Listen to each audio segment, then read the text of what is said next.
Hello, everyone. Welcome to the webinar, Trend or Fad, How Anthropology Can Help You Decode and Separate Real Trends from Fads.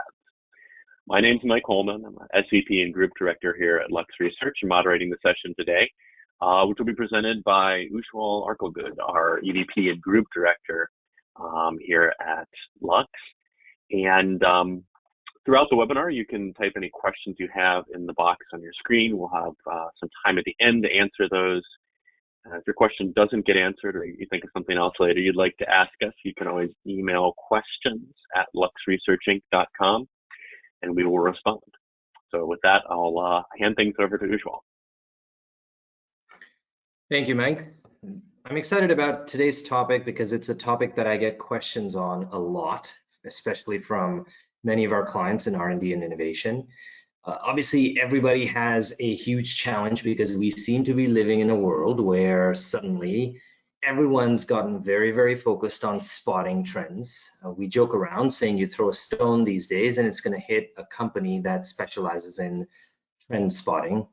But of course, while everybody is busy spotting trends and trying to tell you what the next big thing will be, there's not a lot of conversation actually happening on defining what trends are in essence.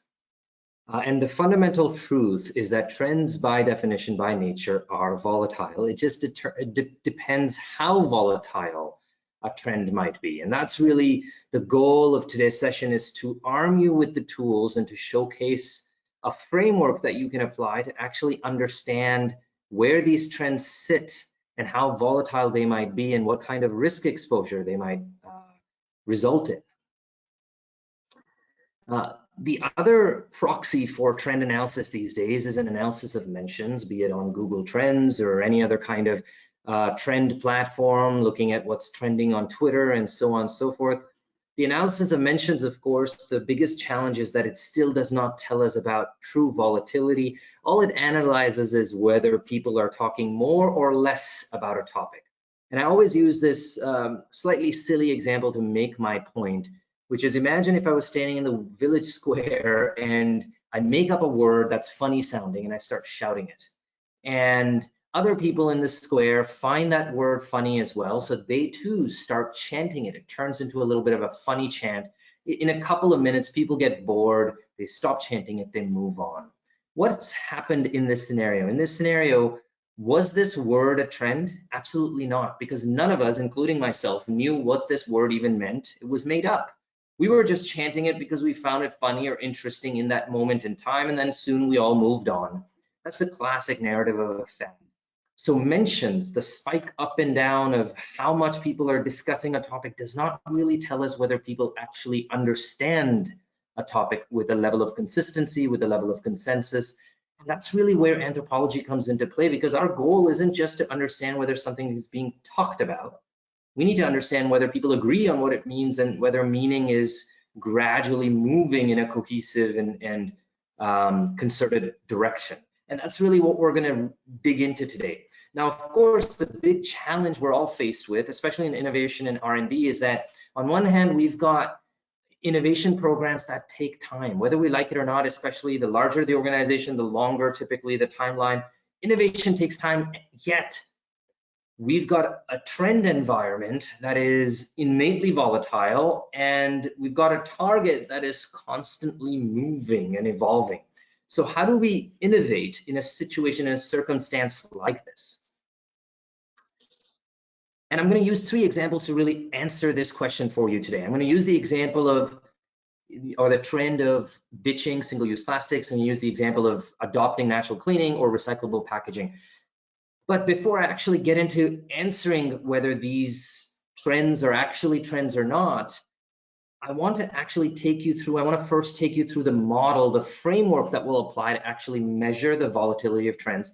And then we'll come back and answer the question, are these actually trends, and if not, why? So let's first talk about digging into the volatility, the measurement of volatility. Fundamentally, through the lens of anthropology, you'll find that there's actually 2 reasons why something would be volatile.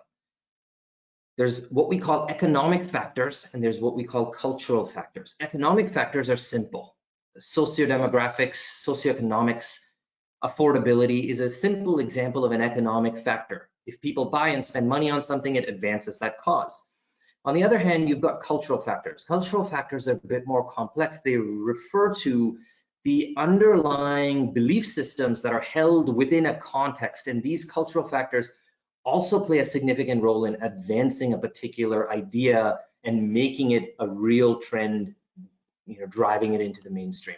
Now, of course, in reality, culture is actually very, very complex, right? In reality, there are thousands and thousands of permutations of cultural and economic factors that actually impact a particular trend or a particular idea at any given point in time. But for the sake of argument, for the sake of our discussion today, let's imagine that we live in a two-dimensional world, a world where there is in fact only one economic factor, and let's say that's income, and a world where there's only one cultural factor, so one belief system. So let's say that is, how close does a trend make me feel to nature? How connected does it make me feel to nature? Okay, so let's, for argument's sake, imagine we live in a two-dimensional world. There's only one economic factor and one cultural factor that impacts the future of a trend. So in this two-dimensional environment, how would we denote a particular trend or a particular topic? I'm using some basic high school geometry here. Take the example of wellness. It would have an X and a Y coordinate referencing the relative pressure or the relative force of the cultural factor and the economic factor. Now, of course, culture is relational, i.e., if we want to understand what wellness means today, we have to look at the topics that surround wellness in close proximity. Now, by the way, if you did not attend our previous webinar where I introduced the concept of anthropology and the application of structural anthropology, I'll give you a 30-second crash course here. What anthropology does is it understands what something means by studying the context of language use around it. So when we look at the natural patterns of language use within the context of wellness, we can understand what wellness means implicitly in people's minds. So coming back to our model here, to understand wellness, we have to look at the topics, the dominant topics that surround it in close proximity, which means the next question becomes, how do we know what's in close proximity? Enter some basic classic high school mathematics, Pythagoras theorem. So in this example, I'll use another topic, nourishment, which also sits in this two-dimensional space denoted by an X and Y coordinate for the cultural and economic factor that impacts nourishment. And we can use Pythagoras theorem to calculate the distance d between wellness and nourishment at any given point in time. If we can calculate the distance d between these two topics, we can basically calculate the distance d between wellness and any of the other topics that surround it, which means if we can calculate these distances, we can zero in on those topics that lie within a zone of close proximity. We call it our contextual zone. And when we arrive at those topics, we can now understand what wellness means at any given point in time. What are the dominant patterns of language use around wellness? Now, why is the measurement of distance so important? It's so important because when we look at the meaning around wellness in close proximity, you can learn some things that really open our minds around understanding these trends and understanding sometimes how volatile they truly can be. So if you take wellness as an example, in 2020, you would find that all the topics in close proximity all mostly revolved around physical and mental health. So there were topics that revolved around a discussion of physical mental health, which meant most of the meaning that human beings were giving to wellness was in and around physical mental health. Fast forward 2 years, a pandemic, and suddenly you find the topics in the close proximity of wellness have actually changed quite dramatically. Now the conversation is a lot more about food, about nourishment, about even preventing disease. That's very interesting. That basically tells us that pretty much the universe of topics in close proximity around wellness have basically pretty much fundamentally evolved in a 2-year period. Do trends always change this drastically? No, we have the pandemic to thank for this, certainly, but we can measure this evolution and use the measurement of this evolution to predict the future. That's what we're really here to discuss. And that is why we're talking about the measurement of distance and the measurement of the movement of these topics, because in essence, if we can calculate the distances between these topics, we can determine not only how much the topic of wellness itself moves from 2020 to 2022, we can also calculate how all the topics around wellness also move. So why do we need to calculate the movement of topics? Actually quite simple. Extremely volatile trends are trends where the topics move in a haphazardly manner. They move in an absolutely randomized manner. So if the topics were going all over the place in a maniacal manner, the topic of wellness would be absolutely volatile, incredibly volatile. On the other hand, if the topics all consistently are moving in a similar direction, and you can run multi-regression models on them, and you can see a clear trajectory, a clear pattern, you can tell that this topic is actually quite less volatile, and as a result, you can predict where it will be with a pretty high level of confidence. This is why the measurement of volatility becomes absolutely critical.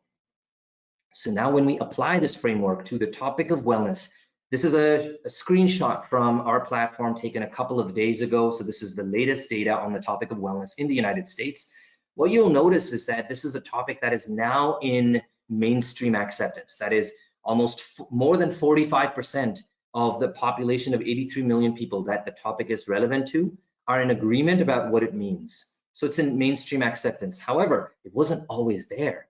Now the topic's growing. It wasn't always growing, because what you'll notice at the bottom here is that this topic actually used to be volatile and it has now stabilized. And that's exactly the example I showed you before. Between 2020 and 2022, it went through a lot of volatility and basically fundamentally changed in what it means. Now it's stabilized and it's starting to grow and evolve into well into mainstream acceptance. Very interesting. This is really the whole idea of measuring volatility, and the value of it fundamentally is that what we've done now is taken a model that, you might often think of anthropology as a qualitative science, but it always isn't so. Here we've taken anthropology and we have plotted it in geometrical terms. We've plotted it into a mathematical model. And by the way, this framework has existed for a good part of 100 years. It's just we're the first organization to bring this to life with modern tools and technology and actually use it to predict the evolution of trends and to understand their volatility. So now we can take an idea like anthropology, like the study of meaning, and actually translate it into geometric terms where it's measurable, trackable, and predictable. So now let's bring this model back to the 3 questions we began our session with.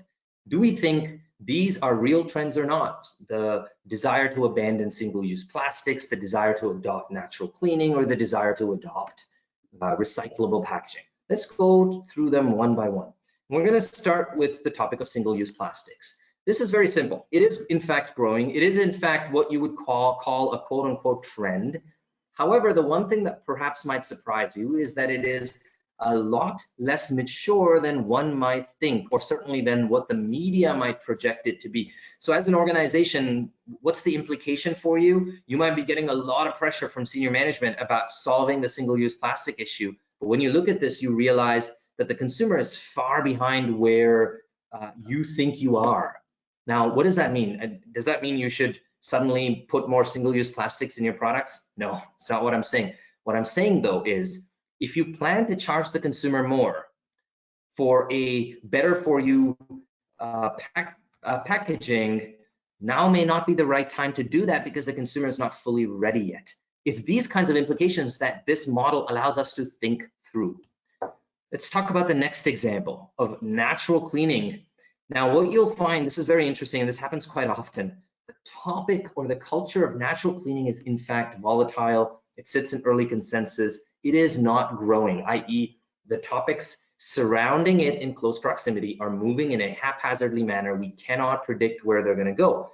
On the other hand, though, cleaning without harmful chemicals is growing. So you see the difference? This is where anthropologists get very excited, and hopefully you can sense the excitement in my voice, because this is our job, is to sometimes help our clients understand that what is seemingly a ubiquitous idea or seemingly a synonymized culture is in fact not a synonym here. Natural cleaning and cleaning without harmful chemicals is not the same cultural space.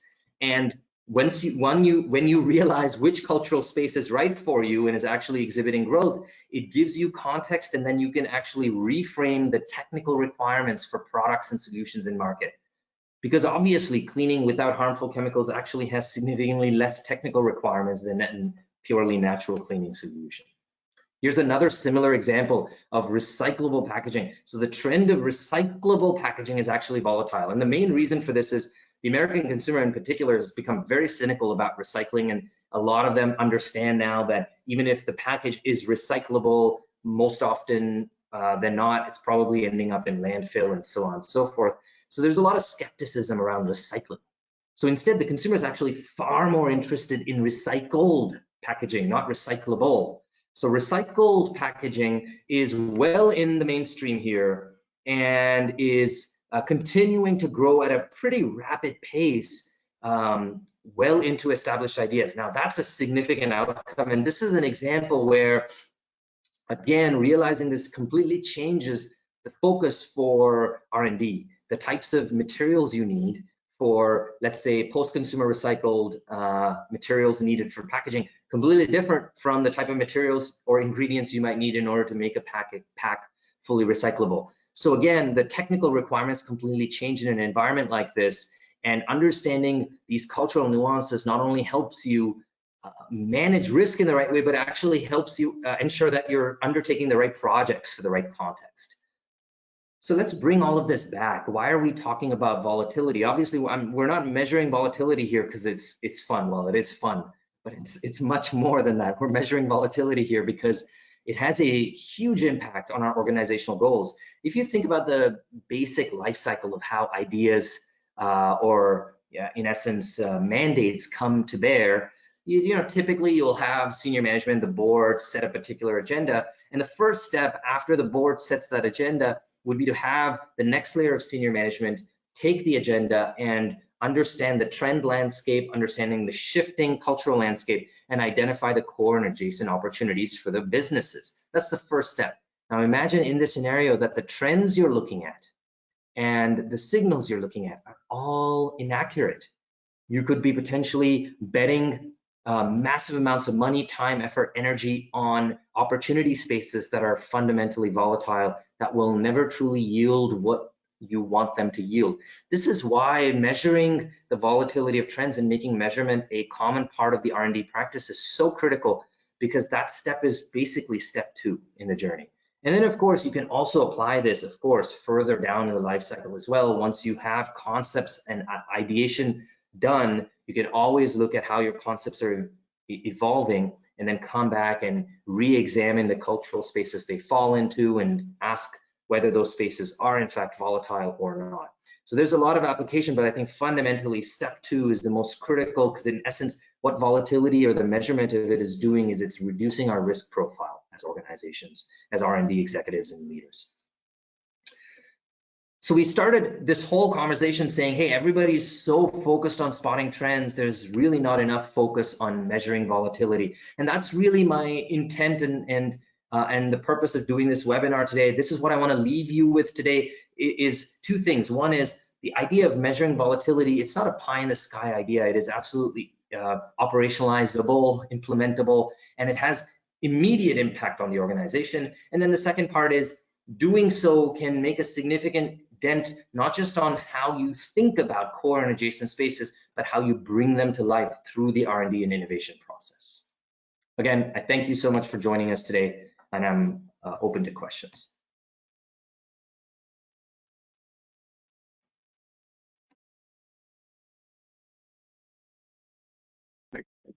Thank you very much, Ujwal, for a really fascinating presentation. We do have a few questions coming in and some time to take those as well. Maybe the best place to start is with this one that's just a bit around the methodology. Could you explain a little more of the distinction between the volatility and the maturity? They seem to be related. Maturity reflects sort of more consensus, but how do you distinguish those concepts? Yeah, great question. The simplest way I can explain it is if you think about the topics that surround, let's take this example here of recycled packaging. If you think about the topics that surround recycled packaging in close proximity, the more uniform those topics are. That is, the more those topics look like synonyms, the more mature that culture is. So maturity is actually a measurement of how diverse that culture is, the topic makeup is. On the other hand, volatility is a measure of how those topics are moving over time. So the two are related in the sense that if the topics are moving toward one another over time and becoming similar to one another, that's a culture that is becoming less volatile, growing and maturing all at the same time. So they are related, but fundamentally one is looking at sort of the structure topics through the lens of diversity. The other is looking at the movement of those topics and the convergence of those topics and the movement on a consistent path. Yeah, and maybe a little related to that, there's a question about the disconnect you highlighted between the kind of the management perception and what your findings about consumer sentiment are showing on the issue of single-use plastics. Because the question asked, and I think I would agree, right? If you talk to a lot of business leaders, they would say that they believe this trend is very, the concern about single-use plastics is very driven by consumer or public sentiment. Yes. Is that just because maybe it's driven more by, certain groups, activists or media who are not necessarily representative of the general population? Or how do you account for that discrepancy? Yeah, exactly. So, and I think this is a very important question, because in essence, what happens is that when you track a trend through how much noise it's making, the problem is, and we've all seen this, certainly through the last 2 or 3 political cycles, the groups that make the most noise don't always represent, sort of the mainstream zeitgeist, or do not always represent the full culture. So in essence, what happens is when you just look at something through the lens of noise, it looks way bigger than it actually is. So, and that's one fundamental problem facing single-use plastics, because there's so much noise around it. There's so much discourse around it. And then the noise, it kind of creates this vicious cycle, because the noise gets picked up by the mainstream media. The mainstream media makes more noise. And because the mainstream media is making noise, the people who are making noise already are making more noise, and so on and so forth. And it becomes this vicious cycle and makes you believe that, oh my God, this is a massive opportunity. So you'll have organizations that will make this a huge part of their mandate, and they'll go do survey work, for example, in classic scenario, they'll ask consumers, hey, we're going to completely transform our packaging. Are you willing to pay 50 cents more for this? And of course, the consumer says, yes, of course, I care about this. And then they put the actual solution into a test market, and it absolutely does not sell. And in fact, people are getting upset with their favorite brands for doing this. And they scratch their heads wondering what's going wrong. And it's sort of the classic gap between say and do, right? And the reason the gap exists is because we're not measuring the actual volatility of these trends, and we're not measuring the actual maturity of these trends. So we're not measuring how much consensus and meaning we're actually achieving, and we're not measuring whether that consensus is growing consistently with time. When you do that, you realize, oh, single-use plastics is way further back. It's still a trend. It's just way further back than we thought it was. And I think this distinction makes a huge difference, because it allows us to set the right expectations with our bosses when we do work. It also allows us to not make huge blunders in the expectations we set out in the marketplace. So I think it has a lot of implications. And Mike, this is one example among so many that we experience every single day. Another big one was the whole plant-based protein landscape, where over the last 2-3 years, every company invested billions thinking this is going to be the next big thing. And I have webinars going back to 2019, 2018, where we're looking at the culture going, not growing fast enough, still in early consensus, exhibiting volatility, right? But people get excited because of the noise. And that's really our job, is to help organizations avoid sort of this shiny object syndrome and help them make sense of all the noise that's happening out there. Yeah, the single use the plant-based proteins one is a good example, right? Because I imagine that if you focused in on certain subpopulations, college graduates living in large urban areas or something like that, that you might find within some of those subpopulations there is a high degree of consensus, but you shouldn't mistake that for a more general consensus. That's exactly it, and exactly to your point, Mike. That's not necessarily a bad thing. It's just then organizations who are investing in plant proteins need to rethink their targets, right? And then everybody wins. Yeah. Challenge is then all of them built their targets based on this estimate that a certain portion of the national population would adopt these trends, and then the volatility around them makes them get extremely frustrated and scratch their heads wondering what's going on, right? And I think that's the challenge that we're trying to get ahead of by saying, let's avoid that 2-year cycle of frustration. Let's do this analysis before. Let's be the carpenter that measures twice and cuts once. Yeah, that's a good analogy. And I think a little related to this question here as well, which is, how do you think about finding opportunities in volatile topics, right? You might, like to focus on the ones that are more stable. That seems more straightforward, but people do make money off fads after all. Is there a way to sort of do that systematically, or does it have to be a little more serendipitous? No, actually, so there are a couple of different ways. So a topic could be volatile and it could still be in the mainstream zone. Mm-hmm. So that's a scenario that we do see sometimes. So a topic could sit somewhere here, have mainstream relevancy, but still exhibit volatility. In essence, what that's saying is whatever you're working on may be short-lived. You may not have a long runway here in terms of growth and evolution. So that's one way you can leverage that. Another way is you might not have the option. The board may have decided you have to own, I'm making this up, you got to own wellness. And doesn't matter that wellness is volatile, you have to own it. So what do you do in that scenario? In that scenario, our job then becomes just like the example of natural cleaning versus cleaning without harmful chemicals. If your senior management says, hey, we must own natural cleaning, but natural cleaning is volatile, we can figure out what are the related trends or the adjacent trends around it that actually offer growth and offer stability, or certainly the level of growth we're looking for, that still allow us to check the box for the mandates for the organization, but still deliver the results we need and be aligned with how culture is naturally evolving. So I think this is the interesting thing about this, is that it's not just straightforward. We can actually leverage this tool in a number of different ways to solve whatever problems ultimately that we need to solve.